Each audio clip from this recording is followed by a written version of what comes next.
Welcome to How Now, the podcast where we talk about how to live in the now. And here's your host, Kim Martin Raymond.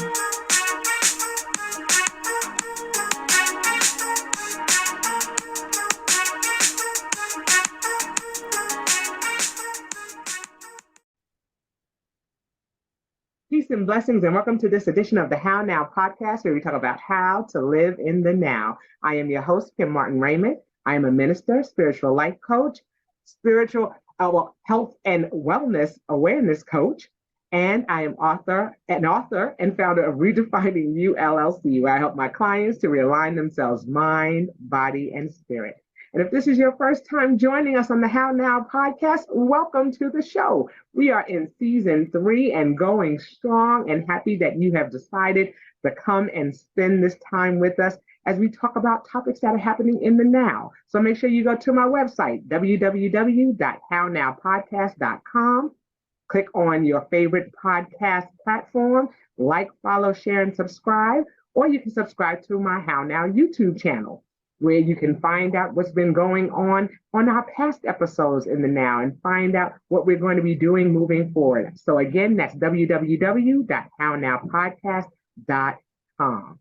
Okay, so let's hop into today's show, where we're going to be talking about moving from stress to strength and what emotional intelligence plays in that process. You know, we've gone through a lot through this pandemic. Some people have gone beyond the pandemic. They feel as though, okay, I'm over it. You know, I'm ready to just go back to quote unquote normal. And we know that, you know, there have been plenty of pivots that had to be made in our lives over these last couple of years. And there are still some people who are still living with the residual effects of this pandemic, because, you know, it's not over for some of us. Some of us are still in that space, and we're learning to navigate in it. You know, and emotional intelligence has something to do with that, and levels of stress have been heightened as a result of it. So to help me to go through a little bit of the weeds of that is my beautiful guest, and as is customary with the How Now podcast, I'm going to have her to introduce herself at this time. Hi there, Kim, and thank you for having me on this show. And after that long introduction, I'm thinking, how can I possibly follow that, Kim? Impossible. But for those of you who don't know me, I am British, and my name is Joy Langley. I'm a stress management coach. I'm also a therapist, and I work with people on areas, I suppose, of looking at their emotional intelligence, but I don't call it that, which is why Kim wanted to get me on the show. That's right. That's why you're here. Just so that we can talk about that. I'm so glad that you are here. And as Joy said, she is joining us from the UK.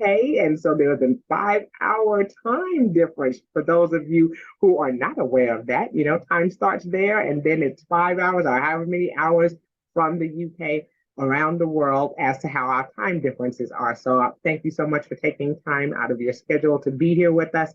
We are happy you are here. So my pleasure. You know, we're going to be talking about stress because, you know, that's a huge part of everyone's existence right now. You know, levels of stress have been high. And one of the reasons why we have this platform is to talk about being able to cope. And my acronym for COPE is creating our peaceful existence.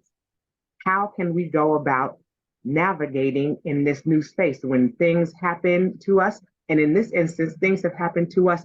Well, it's happened to everyone at the same time. And there aren't many times in history where we have all experienced something that has affected everyone around the world.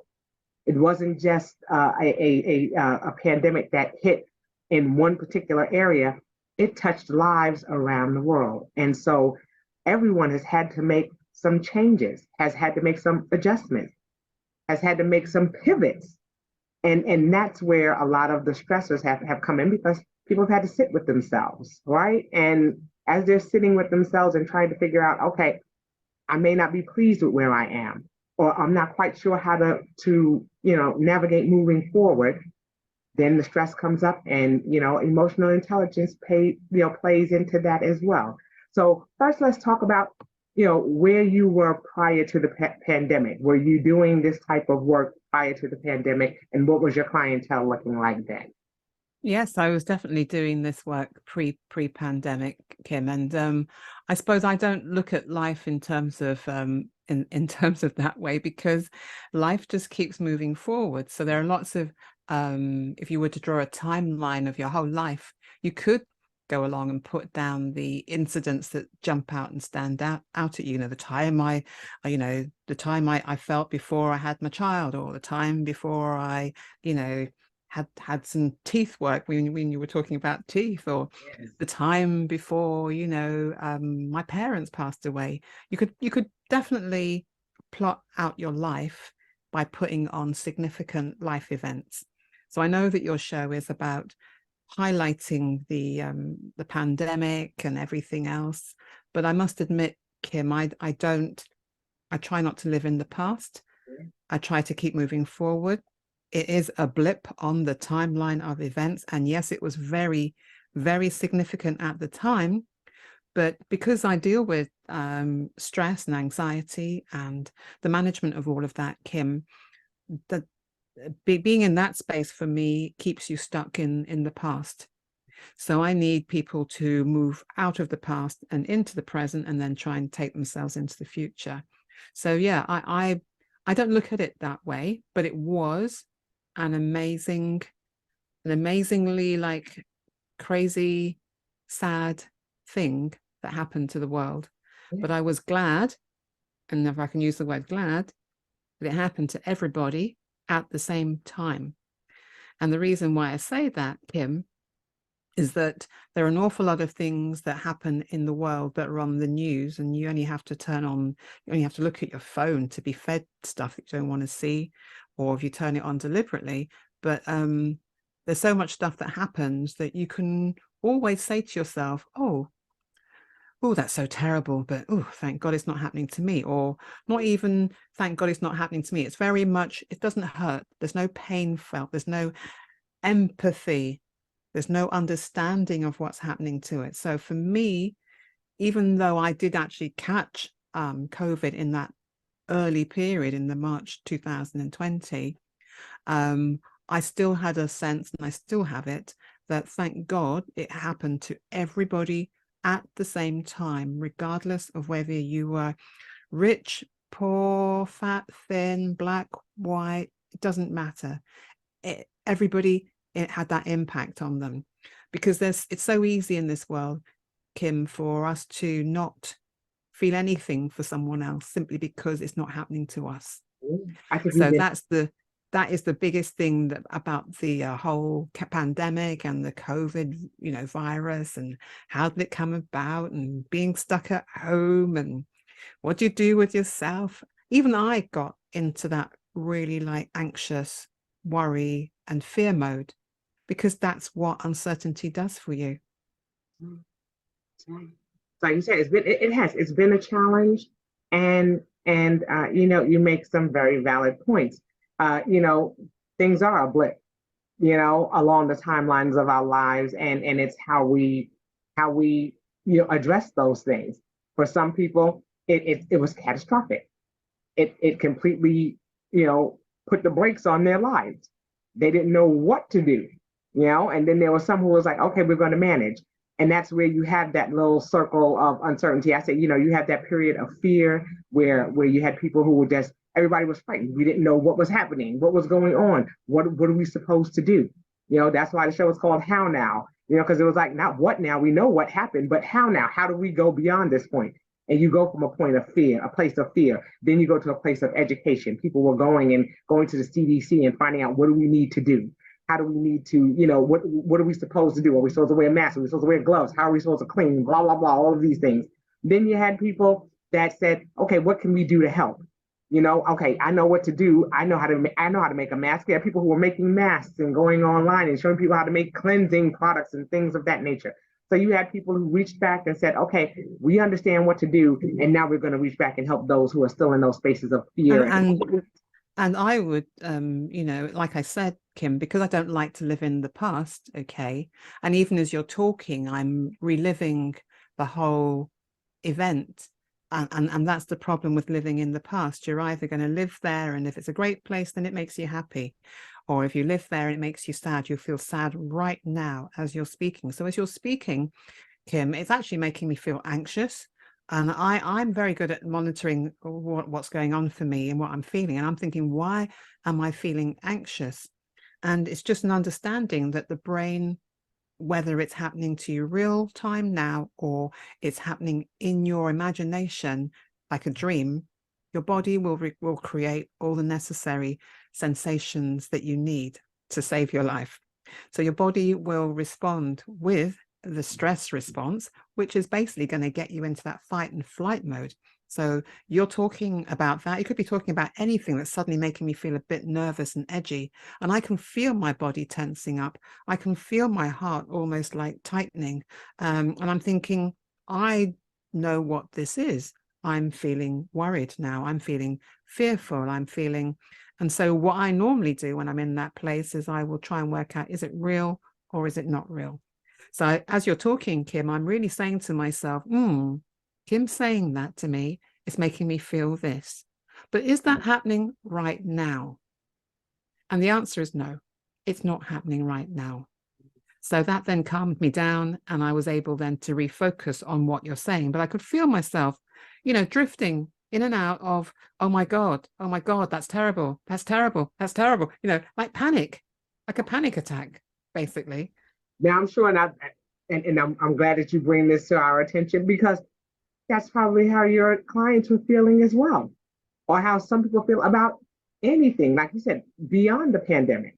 You said you've been doing stress management, and a lot of stressors come from, that's just like you said, the introduction of things. So you can imagine people. I'm not a person who watches the news because I get those same feelings, those anxious feelings, those stressful feelings within the first 5 minutes. I'm like, okay, let me turn this off. It's too much.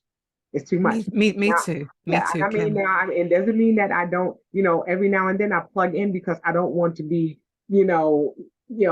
socially. I mean, I don't want to be so aloof that I don't know what's going on in the society, or things that you will find out. The thing is, Kim, with the news, okay, and I ducked out of the news a good, it feels like 30 years ago now. Just go to show how old I must be. But I made a decision to avoid all the negativity from the news, because I found in my late 20s that I was just watching. I was actually just getting really overwhelmed, and I called it information overload. Yeah. So I'm an overachiever. Pardon me. I did a lot of studying, and really and truly, I've got a core belief about I must be smart, I have to be smart, all that kind of stuff going on. So that meant knowing everything. But how can you possibly know everything, Kim? It's impossible. So eventually I found myself wanting to know everything, every bit of news feed, every bit of this, because my main fear, because I always look at people and I think, well, okay, so what's the fear under the fear? What's the thought? What's the thought that's going on, basically? And my main thought is that I need to be smart. I can't be ignorant. I have to know everything, because if I meet Kim and she starts talking about, the weather in the Bahamas or something, or she starts talking about, something happening in another country, or she starts talking about the economy, I want to be able to answer her. Otherwise, I'm going to look stupid. So I've got this whole dialogue going on in my head, Kim, way before I even met you. And then when you're in front of me, it's carrying on. You can't see it. It's invisible, but it's actually informing everything that we're doing in this moment. Right. So the news was just, I decided that I needed to cut the news out because I was getting too overwhelmed and it was becoming debilitating for me. And it was hard at first because you think people are going to judge you, but no one's judging you because nobody knows. The only person that's judging you is you. And then you get used to the fact that you feel more relaxed. You feel calmer. You think, wow, this is a nice feeling. So it's not that, that statement, ignorance is bliss. Mm-hmm. I think there probably is some truth in that, because I must admit, cutting out all news, and I call it everybody else's news because it's not balanced news. This is curated by someone. This is pulled together by someone. Absolutely. Okay, and put in front of you, like giving you a meal. It's the only meal you're going to get for the day. And this is it, Joy. And we've put it together. Mm-hmm. If you tap into that system. You just have to recognize that it's somebody else's like recipe. It's somebody else has pulled all these bits together, and they're not in the business of giving us good news. So once you recognize that too, you say, what do you mean they're not in the business of giving us good news? No, Joy, it's not balanced. It's not balanced. It's for ratings and anything else they can think of. So that's why the news has got more and more and more inflammatory, more and more, stuff on it, which you just wouldn't want to see, because they're trying to grab our attention. So it's the attention economy. The news, unfortunately, is not necessarily unbiased. You can't take it as given. You have to recognize what it is. So that's why I don't tap into the news. If I want to be wound up by anything, I can just go down the corner shop, I suppose, and someone can wind me up there. I don't have to be wound up in my living room. But I think we're just not used to thinking for ourselves, Kim. You make a very valid point there as well. And I agree with you 100% with regards to the news. And I feel that way even about and sorry to say it, it may ruffle a couple of feathers, but even our education system. We have been taught to regurgitate things, and then we're given certifications and awards and merits for being able to regurgitate information that someone has created for us to learn. That's right, Kim. So that's another whole kettle of fish. And I'm sure you'll get a proper educationalist person on, and they'll tell you all about it. But from what I know about it, the world has to that system of teaching us has to change, because the world has changed. And the academic system, you're quite right, it's about giving us old news. It's about us being educated to a certain level so we can go and work for whoever that person is, that business owner. So it was never created to make us, it was never created for us. Wow. It was created to provide fodder. It was created to provide hands and arms that can do XYZ for you as part of a process. You're just a cog in a very, very big wheel. But we weren't going to go down that pathway, Kim, and we have. Yeah, I mean, and a lot of us will get caught going down that rabbit hole, because that's exactly what happens. I mean, we see these things happening around us, and then, like I said, we have people who are become stressful or become stressed because of that, because of the demands. Like you said, oh my goodness, is she going to ask me something I don't know? And at the same time, I turn around even as a host, I say, well, what if my guest asks me something I don't know? Oh my goodness. So I'm in the same predicament. And you see, and until we have a conversation and begin to learn about each other and have meaningful conversations with people, and actually listen when people are speaking, and actually become active listeners, and not people who are just preparing answers before the person can even tell us what's going on.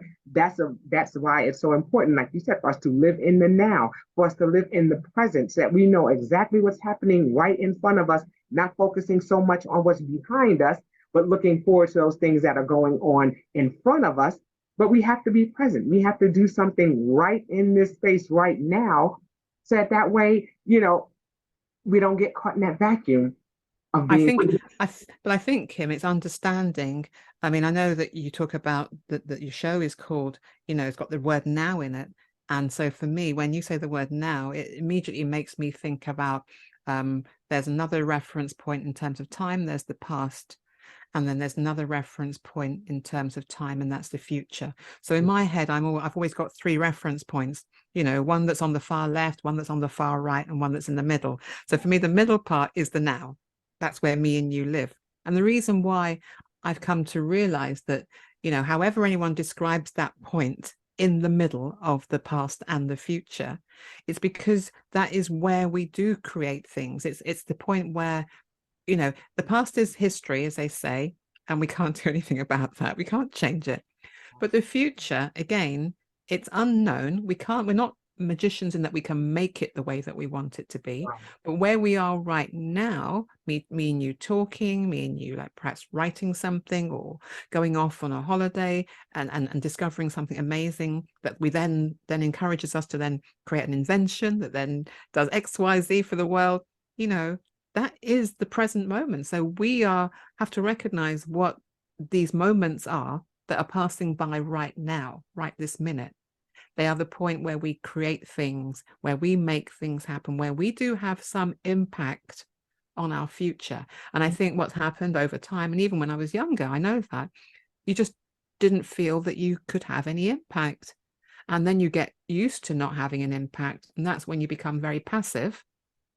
And if you become passive, then you don't have any control. So when you don't have control, then you can trigger anxiety.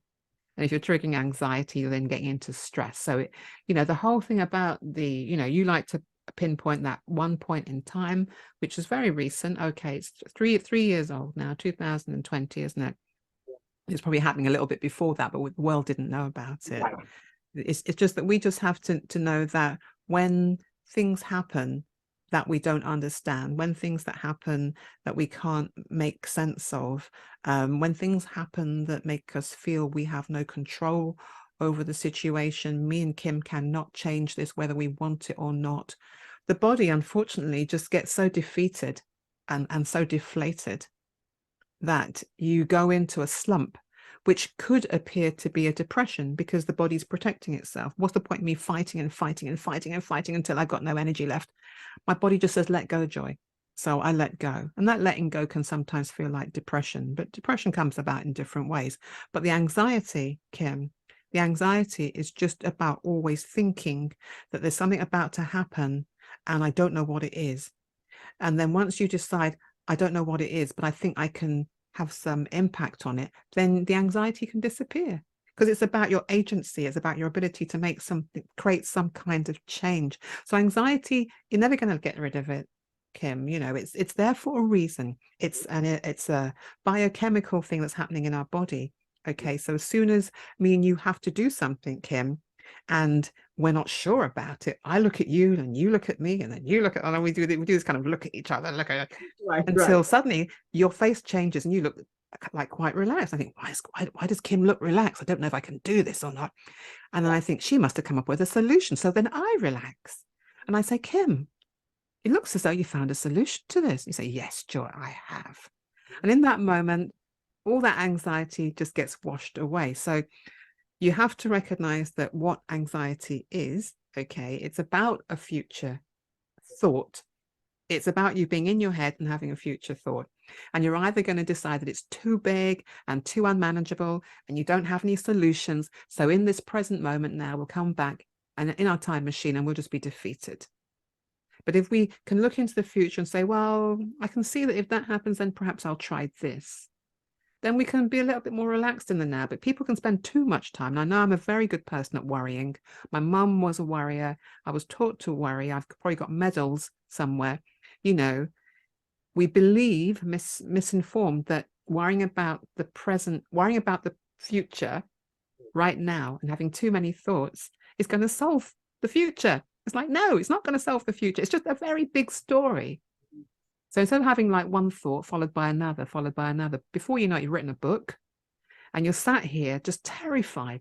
And you have to realize that you've just terrified yourself with your own imagination. So there's a lot to do with thinking and where it leads and the emotions that it triggers, and especially stress. So if we go back to your thought about the pandemic, why were we all stressed? Why was even I stressed? Because I couldn't predict the future anymore.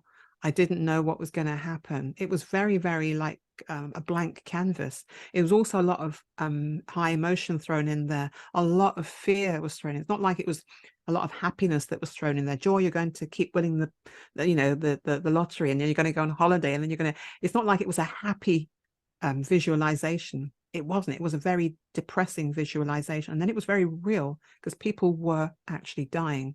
So our biggest fear is about dying, Kim. I mean, I could have died. I did catch it and I was very unwell and I thought I was going to die. So it became a reality for me. So, but it's just putting some of those elements in place, Kim, because I know that I'm trying to teach you not to do that COVID thing anymore. Right. But only because it's anxiety provoking. Whereas positivity is about, I hear what you're going to do about it in the future. I cannot stop a pandemic happening in the future. Doesn't matter how much I think about it. You know, all I can do is, if I want to solve it, I always go back to, well, how can I solve it then if I'm going to think about it? I'll become a scientist who's always on call 24 hours a day, 7 days a week. And if the pandemic of any kind of sort comes back, I will just be on call to solve it, to create an antidote. And that makes me feel so much better, just thinking that. Right. Right. I mean, and that's huge. I mean, and I hope people were taking notes because you dropped some beautiful nuggets in there because it is important for us. You know, for me, it's always a matter of having a toolbox that has those things in it that you need for any situation. We all know that when we think about our vehicles, we have a spare tire, we have a tire iron, we have a gas can in the anticipation that something may happen to our vehicle. You know, I'm not going to drive around with the kitchen sink in my trunk because that's not going to help me with anything that's happening with my car. I'm not going to have a toolbox full of erasers if something happens to the plumbing in my bathroom. I'm going to have a plunger. I'm going to have a wrench. I'm going to have the tools that I need for that. And I think that it's so important that even on a mental, you know, in our mental toolbox, there should be things that we can reach back in and pull out as we need them. And that's going to release some of that anxiety that you were talking about. Absolutely, Kim. Oh, we're on the same page with this. We are on the same page with this. It's like, and that's the thing. We have to be prepared. And I think sometimes we're not prepared, or sometimes we don't ask for the help that we need. You know, I wasn't born with tools in my house, but I know that there's a store that I can go to that has tools, and somebody there is going to have the knowledge and tell me what tools I need for whatever situation that yeah. So it's a matter of us being in that space of asking for help as well. You know, I agree. I agree with you. Asking for, I mean, and I think with the whole, you know, the whole pandemic thing, you know, as you said, it was a global problem, not just a national problem, which, as I said, I think that's a good thing that it was global because everybody understood it and everybody felt that empathy for everyone else. We couldn't just brush it off and say, oh, it's only happening in India. Oh, it's only happening in Jamaica. Oh, it's only happening somewhere where you're not. So you're okay, are you? There are people that are suffering over there, but everybody was suffering at the same time, and it didn't discriminate. Didn't matter whether you were rich or you were poor, which was a very interesting thing for once. And I'm sure a lot of rich people would have, I don't know, found some way of digging a bunker underground, or if it's Elon Musk wanting to go out into outer space just to avoid the 1 year while there's this pandemic on the earth. Okay, yes, money is interesting and that it can get you away from crap. And what people were, I think the people that were suffering the worst were people without money in that respect. But we also saw that money didn't necessarily protect you. So that was a real shock when we live in a world where money is applauded as the god, you know, the savior. So when money couldn't save you, you're thinking, what's the world coming to, Kim? What's the world coming to? It provided resources, but it didn't provide a cure. There were still people who had plenty of money who lost their lives to COVID. You know, and you know, we talked about empathy, and that was something that saddened me because there are still some people who have shown such a lack of empathy for something that we all experienced. And I would have thought that the empathy would have been greater. And I was surprised that it wasn't.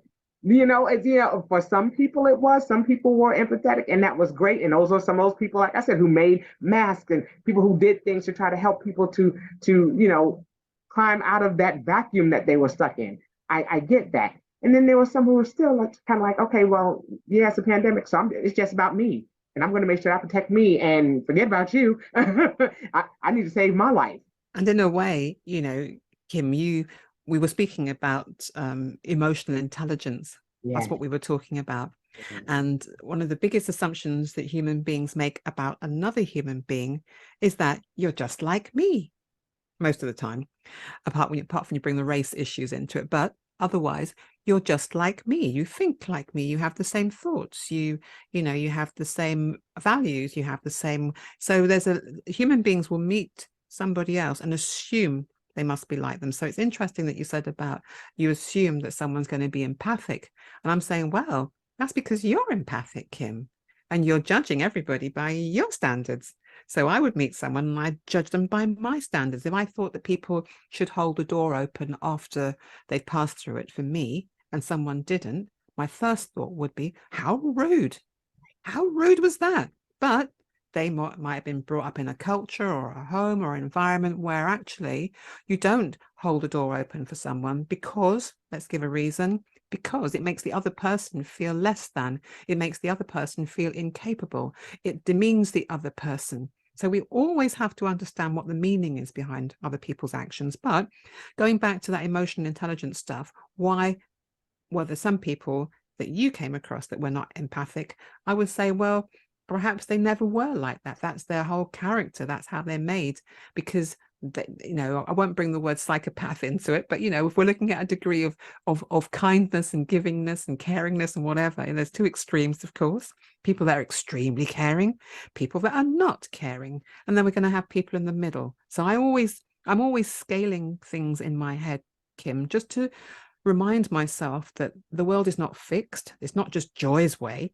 Of course, it should be Joy's way. I would love it if everybody behaved like me, Kim, but drat, they don't, So there's Joy's way, and at the other end of the scale, there's other people's way, and then there's other degrees along that, where people are a little bit like me, So that's where we go wrong. So empathy, I'm hearing what you're saying there. Why were some people not empathic? Why were some people, it's my way or the highway, or it's every man for himself? Do you know what? They've always been like that. That's right. Surprise, surprise. Right. I mean, and that's why there are just so many factors and so many variations of stress and how people deal with things. There are things that, of course, as I get older, my perspective on certain things have changed. Like sometimes my patience is not as long as it used to be when I was younger.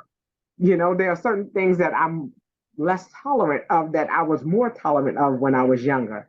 There are things that have happened in my life and in my environment that have changed the way I thought about certain things. There are certain aspects of my life where, the cliche, well, if you know better, do better. You've learned some things and it may have changed your perspective from the way you used to think, and you would hope that you change it for the better. So there are just so many things that can lead to those stressors, and it's so, to me, unique to the person. You may have said, just like we said, we have all experienced the pandemic, but we've all received it and have done things differently as a result. Absolutely, Kim.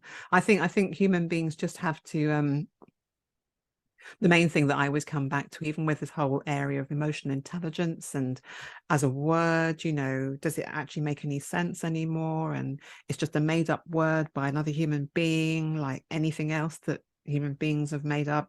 It's a creative way of trying to describe something. And I'm sure that, Daniel Goleman, the person who wrote the book, his heart was in the right place and great. But what's happened since is that with language, I also am a real, like, with language, Kim, I take it or I leave it. Okay. In that, if the language doesn't make sense to me, I will leave it. Because if I have to work out what something means in my head as I'm talking to Kim, like translating it, then that's not a good word. It means I can't grasp an understanding of it. So emotional intelligence, as much as it's probably great for someone who wants to appear to be intelligent to say it, what does it mean? Right. What does it mean? What does it mean? What does it mean? So, I remove the languaging in a way that doesn't make sense to me, and I put something else in its place so I can at least explain it to myself. And if I had to explain it to you, Kim, I'd be able to explain it to you. So emotional intelligence for me is just an awareness of, first of all, who you are, what you are, all that kind of stuff.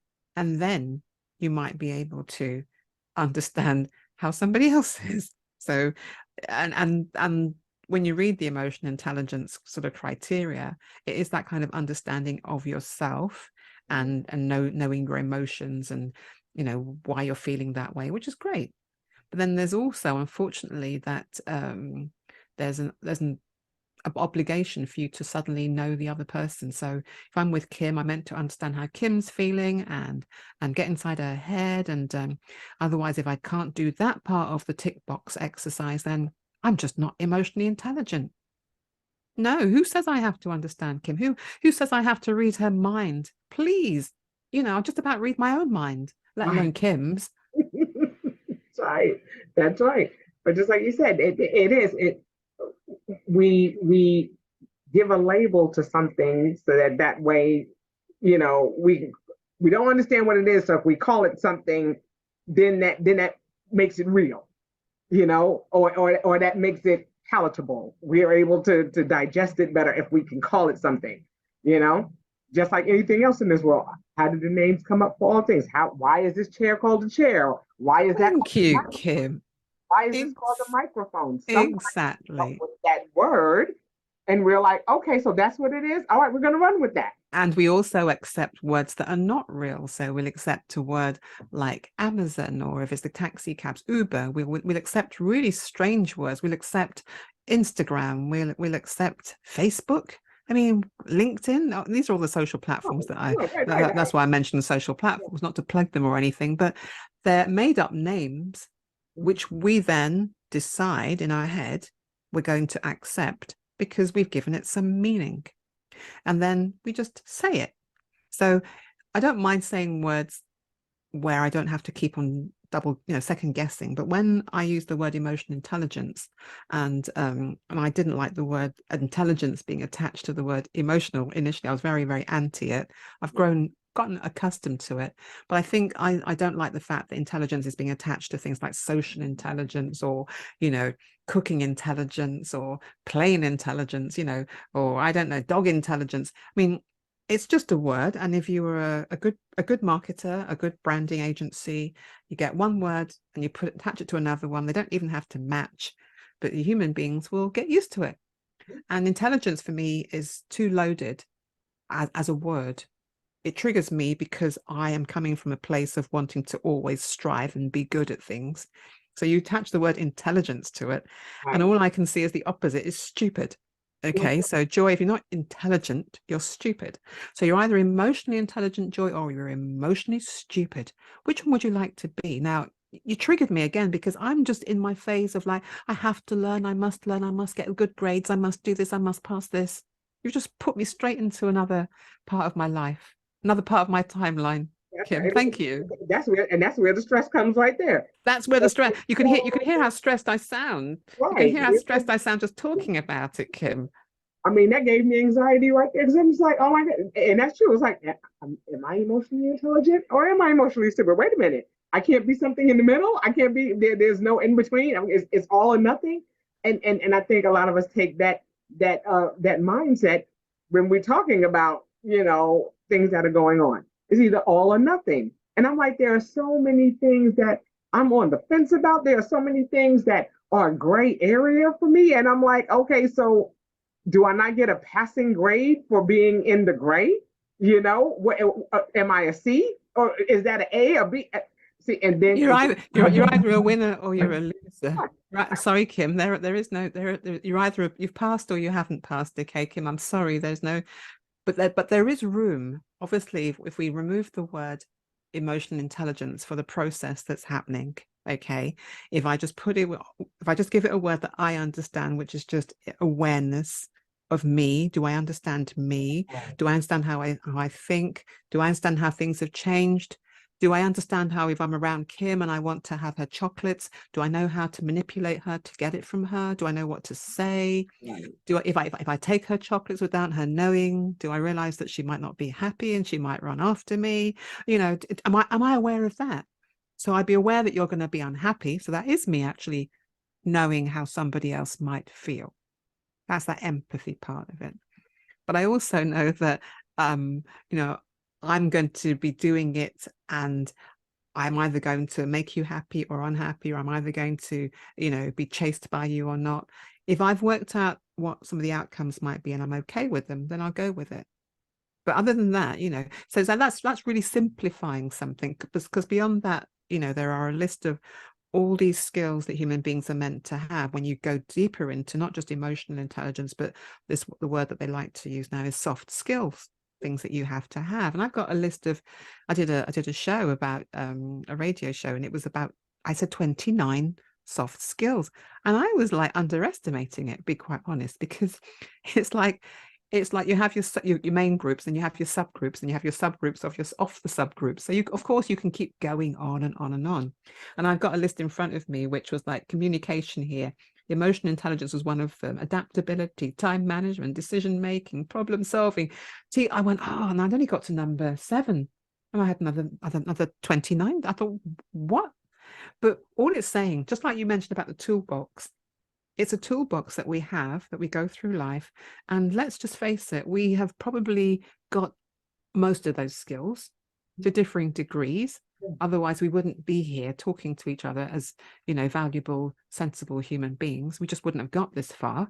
So we've got those skills, but suddenly someone's put some kind of a price on it, which I decide I have to try and meet. Or someone's given it some importance in that, Joy. Well, you're either going to be in this job, Joy, or you won't be in this job if you don't do this. And then the other ironic thing I found, Kim, is that it's not like there's any definitive way of measuring it. Okay, so self-assessment. If you give me a sheet and say, and I have to answer it, I will think like you now, Kim. I will definitely start thinking, what does Kim want me to say? Right. And I will answer the questions. Nice test. Whatever makes you happy, Kim, I will tick that box so you can say, Joy, you passed. Great.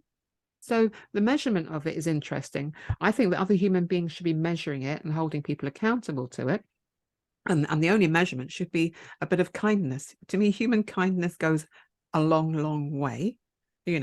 Most people, as we've said, there are a few people who don't understand it, know when they're being kind.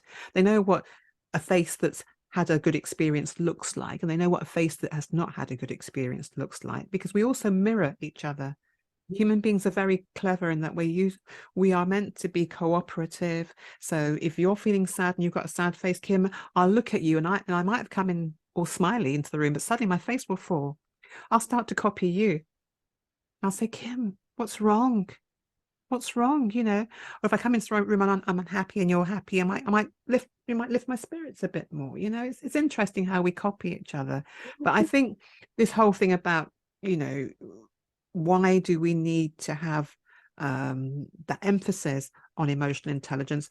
I think it's probably coming from a good place, in that if you go to work, you do want to be around people that are going to be kind and sensible. That would be nice, wouldn't it? So all the rest of the list is like, do we really need it? And the rest of it is skills that would be measured. If you need to have that as a proper competency or skill, because I have to make a widget, and I have to be able to handle the tool properly, then you're watching me. By all means, watch me, Kim. See if I get it right. I'm an apprentice now. And as I get better at it, you'll say, you're no longer an apprentice, Joy. You're now a master. I think, oh, thank you, Kim. I've mastered doing that. And you give me a tick. And you pay me at the end of the week as well. Exactly. I can talk to you forever about this, because I think this is just wonderful, because it's so true. Just you talking about that level of awareness, because that's really, at the end of the day, that's what it is. Whenever we start talking about any type of healing, if we start talking about any type of ability to move forward, we have to first have a level of awareness that something is wrong, or that something is different, or that we're moving in a way that's uncomfortable, or something is giving us anxiety, something is giving us stress. It all starts with awareness that we're feeling stress about that, or that we're angry about that, or that there's a problem with that. There's a level of awareness. Even the word, and I was saying, Kim, even the word awareness, okay, if we, again, didn't like that word, because again, it makes us second guess too much about what does it mean? What does it mean? I would just use the word noticing. I've noticed that the weather's changed. I've noticed that the dog has eaten my dinner. I've noticed something. So it's noticing something, isn't it? And you're right, that ability to notice the change and then to decide whether that's positive or negative. You know, And it's a good. we don't have to know what emotional intelligence means in order to notice that something, we just notice that something in the environment, something is different.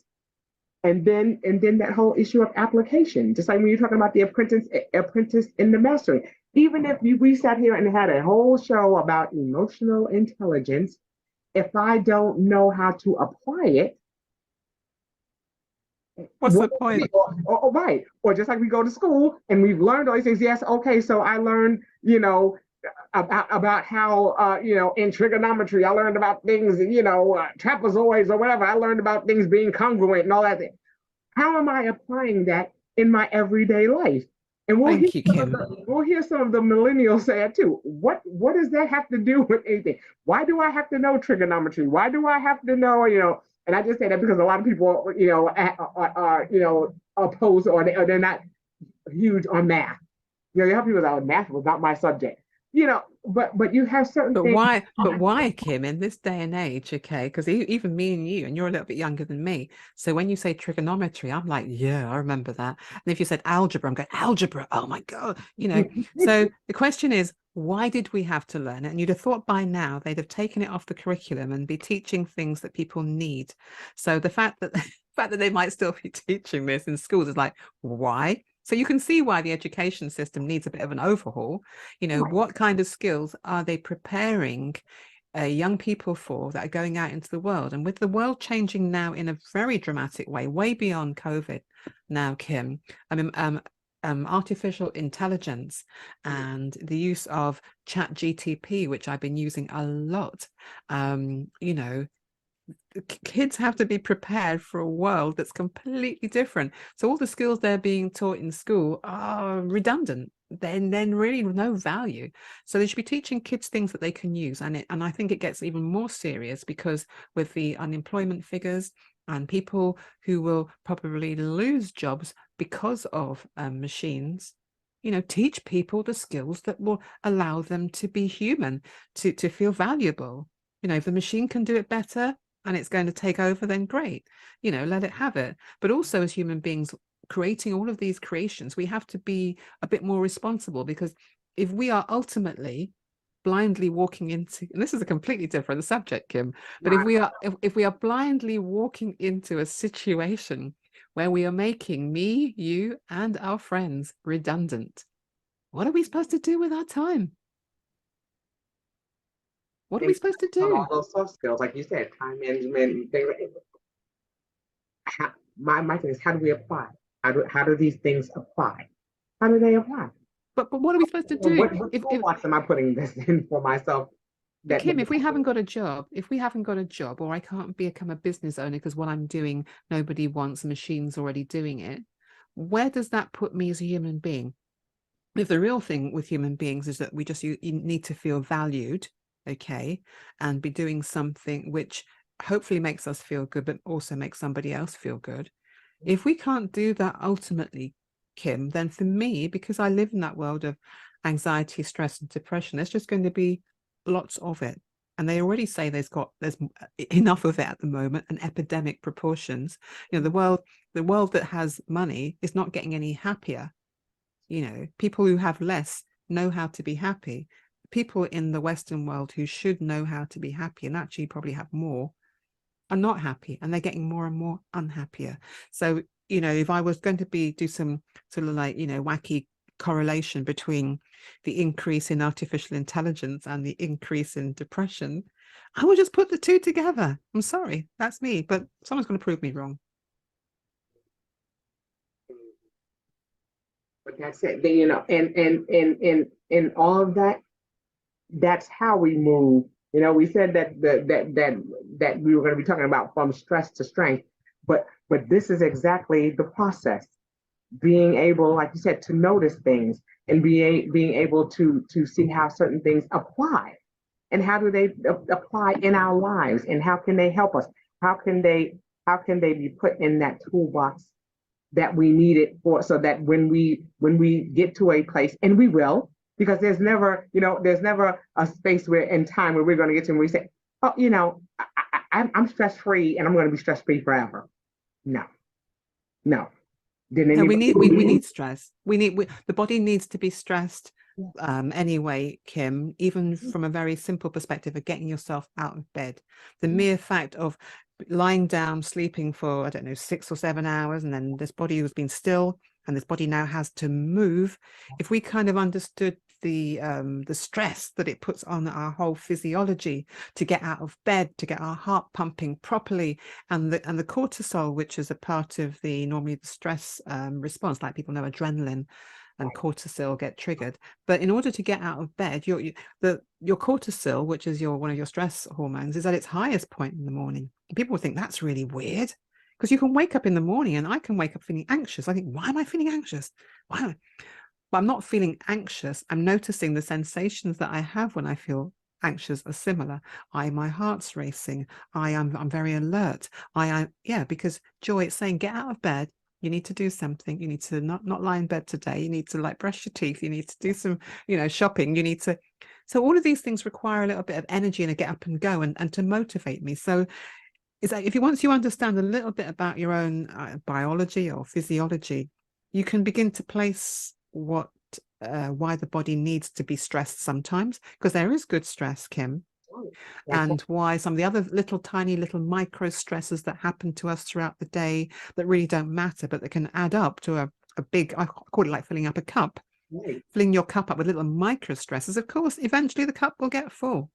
That's all that's happening. But you can't stop stress from happening. You can recognize what stresses you, because we'll have different stress points, me and you, and you do something about it. That's all. You do something to alleviate it. People go running to alleviate it, or just read a book, or do some music, or do some meditation, or do whatever, go for a walk. Really all you're doing is finding an antidote. And I love your word cope, finding a coping mechanism or a coping system to bring your stress levels down, to bring it back to normal. Because the body is a beast. The body is a beast. And we talk about homeostasis, where if you get hot, your body knows to sweat and to release certain things. Or if there's any impact, your body knows how to address that pain or to work on. So there are so many things that sometimes we suppress that our body would naturally do. But just like you think about an example of that is, think about our young men and how somebody tell them, oh, suck it up, stop crying. Crying is a natural part of dealing with emotion or pain or something like that. That's one of those things that is natural to our body, and we try to suppress those things. Excuse me. So we have to be careful about allowing things to happen as they do, because our body is conditioned to respond to certain things and to heal in certain ways. We don't cut ourselves and bleed until we bleed out. Our body coagulates, and we do certain things that help us to get through certain things, and that's what we have to allow to happen. Exactly, Kim. And I think it's acknowledging that there are a lot of things happening in our body which are on automatic, which we just don't have to think about. And if we sat down and thought, oh, you must remember to make your heart beat, oh, you must remember to make your lungs work. In fact, you might, like you say, you must remember to heal that cut, Joy, otherwise you're going to bleed to death. I'd probably die because I'd forget. So there's lots of things the body does automatically, which are a blessing. So to me, stress as a response to potential danger is a good thing. The fact that things are stressing us out now, which don't require to stress us out. Oh, I've just broken my nail, or I've got an email, or my car's broken down, or they are stressful in that you're upset by it, but it's not like being chased by a lion or a tiger, is it? Or it's not like really living in a war-torn country where you got bombs flying overhead. Now that is because what's happening, ultimately, this body is designed for survival. So when we feel threatened, your whole body, its whole function is to try and get your brain to work out that you need to save the body and the head together. Like, let's just save us. Like you said, the key is, just making sure, like you said, that we notice things, and that we take time to speak those things that we need to apply in order for us to move forward. I think we make it more difficult than it needs to be, because But and that's not to downplay that things are not real that happen to people. And that's where empathy comes in as well, because we're not discounting how someone feels about something. We know that they've had that experience and it's real to them. So we don't want to go, you're being extra. Oh, you're doing the most. We hear that all the time. We hear those statements, but for that person, it's real. So we're never negating that somebody is feeling the way they're feeling about it. But it's that, okay, you've noticed it, and what can we do? What can we do to apply something to what's happening to make it better? And if I don't know how to do it in and of my own ability, then I need to go and ask somebody.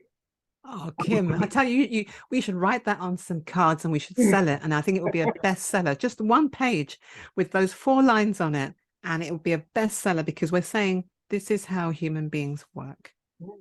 This is how we live. This is our now. This is our existence, and we have to continue to create our peaceful existence. How do we do that? And it starts here. It starts here. So with that, it's a wonderful segue into how people can get in contact with you if they are interested in or they need help in doing that. Tell people how they can get in contact with you.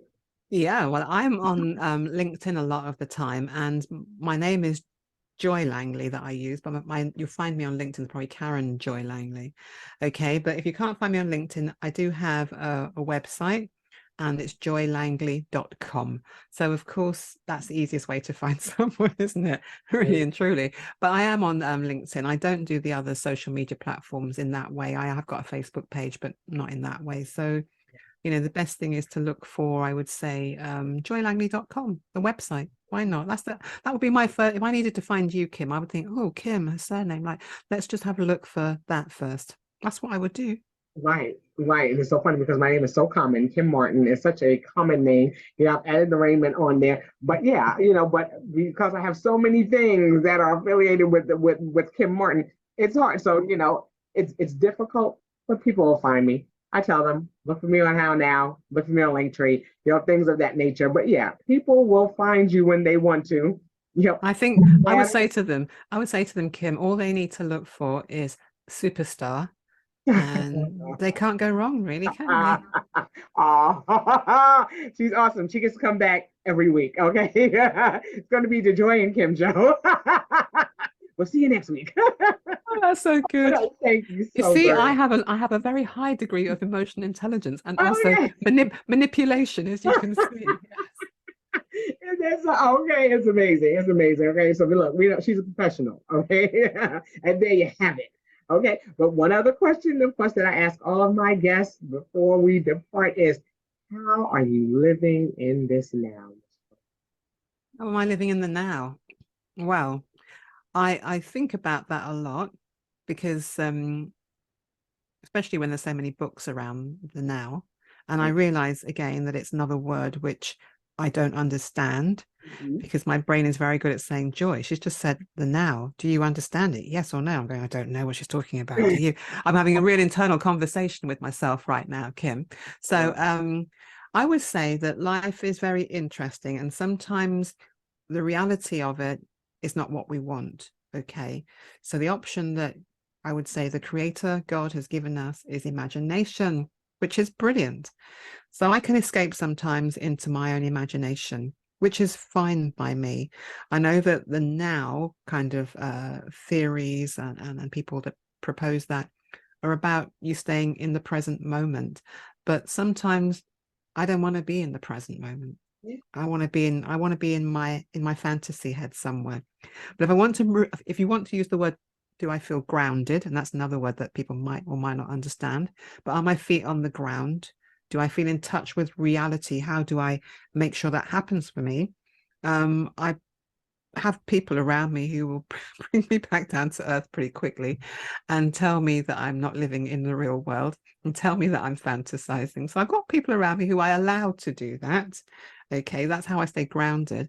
But I quite like not living in the now, but it's living in the now, but I'm using my imagination. I'm creative. I'm a creative person. So I spend a lot of time in my head making things up, and I just love it. In my head, I've got wings, I can fly. Yeah, it's so sweet, isn't it? Yeah, I'm not, and then every now and then I'm very grounded, I'm very sensible, I'm very logical, very rational. I like So that. Living in that fantasy. So hey, there's nothing wrong with that. I like to go to. Hey, I have wings myself. You can do all kinds of things, like you said, in that space, and there's nothing wrong with that. There is even though it's your name, there's a joy in that. The joy in being in that space. So I love that. I love that. And everybody's going to have their different way that they're living in the now. But I always like to ask my guests that because it gives people an idea, or like you said, an understanding of what now means. They're like, oh, that's what she means when she says that. Oh, that's what that person, perceives it. And everybody perceives it a different way. I get different answers all the time. I never get the same answer twice because people have a different perspective on what that means. And it's what it means to you. So I love that you answered that so beautifully and so honestly, like, yeah, what does that mean? What is she talking about? It's your perception. And that's why we yeah, hear a lot about mindset. But it starts in our mind and it's unique to us. So, you know, yeah. I would encourage people to, like children, be curious and challenge. And unfortunately, children are told to stop being curious in that way and to stop challenging. But really, I would say, adults listening, those are your superpowers. Curiosity will lead you to some really interesting places, and challenging the things that you don't understand will help to elevate you, be quite honest. My main fear, as I said at the beginning, was about I had to look intelligent on my beliefs. So therefore, I wouldn't question you, Kim. If you said a word that I didn't understand, I wouldn't say, oh, by the way, Kim, what does that mean? No, because that might make me look stupid. So I've got to pretend that I understand what you're saying, Kim. But I'm of an age now where I don't do that. And it's a fear of looking stupid. But I'm thinking, well, the saying is that you can either look stupid or you can be enlightened, isn't it? I mean, once I've looked stupid, I'll be enlightened. So I've got no problem with stopping and saying, do you know what? I don't know what this word emotional intelligence means. I live in this world.